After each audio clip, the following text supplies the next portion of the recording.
हे जनगणनेमध्ये स्पष्ट धम्माच्या रकान्यामध्ये बौद्ध लिहा. धम्माच्या रकान्यामध्ये बौद्ध लिहा. तुमच्या स्कॉलरशिपवर कुठेही काहीही कदा येत नाही, काही होत नाही. तुम्ही आचरण करण्याचा, तुमचा धम्म आचरण करण्याचा, जीवन जगण्याचा मार्ग म्हणून बौद्ध आहे हे स्पष्ट क्लिअर होऊ द्या. आणि म्हणून बौद्ध तुम्ही त्या धम्माच्या रकान्यातल्या आणि जातीच्या रकान्यातल्या SC आणि पुढे कंस करून लिहा 37. मग 37 हे काय आहे तर मी जे पोस्टर टाकलेले त्याच्यावर तुमच्या लक्षात येईल की गव्हर्नमेंट कडे सूची आहे. SC चा अर्थ होतो शेड्यूल कास्ट. शेड्यूल कास्टचा अर्थ होतो अनुसूचित जाती. म्हणजे संविधानाने आम्हाला अनुसूचित जाती या वर्गात टाकलेला आहे.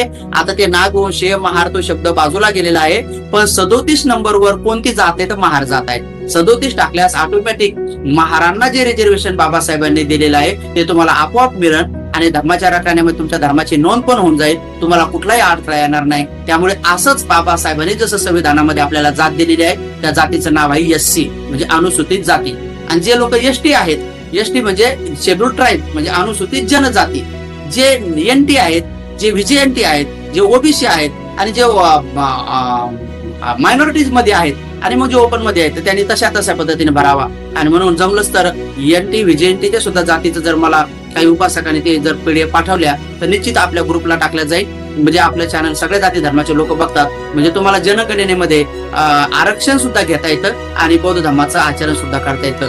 अशा पद्धतीचं सर्वांनी धर्माच्या रकान्यामध्ये बौद्ध टाका आणि जातीच्या रकान्यामध्ये SC लिहा आणि कंसात 37 लिहा. आणि तो जर म्हणलाय 37 काय आहे तर म्हणून शासनाला माहिती आहे की 37 नंबरवर कोणत्या जातीचं नाव आहे तर महार जातीचं नाव आहे 37 नंबरवर. आणि एवढंही करून ते नाही ऐकलं तर पुढे कंसात पुन्हा डबल महार लिहिलं तर काही हरकत नाही. स्पष्ट क्लिअर त्याचा उल्लेख होऊन जाईल की आरक्षण घेण्यासाठी आवश्यकता आहे, रिझर्वेशनची गरज आहे. अजून सगळ्यांना शिक्षण पुरेसे भेटलेले नाही.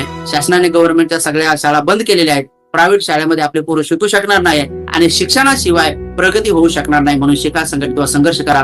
त्या काळात बाबासाहेबांनी नारा दिलेला आहे. म्हणून हे ओळखून पेन्सिलनं लिहू देऊ नका. जे शिक्षक येतील त्यांना म्हणा पेनानं लिहा. होऊ शकते कदाचित काही लोक पेन्सिलनं लिहितील आणि तिकडे नंतर धर्माच्या रकाने सिंधू टाकतील आणि गडबड होऊन जाईल. त्याच्यामुळे बौद्धांची नोंद होणं अत्यंत गरजेचं आहे आणि त्याचबरोबर SC ची नोंद होणं पण अत्यंत गरजेचं आहे. म्हणजे दोन्ही गोष्टी तुमच्या टेकल्या पाहिजे. सूचना संपली. सर्वांचं म्हणणं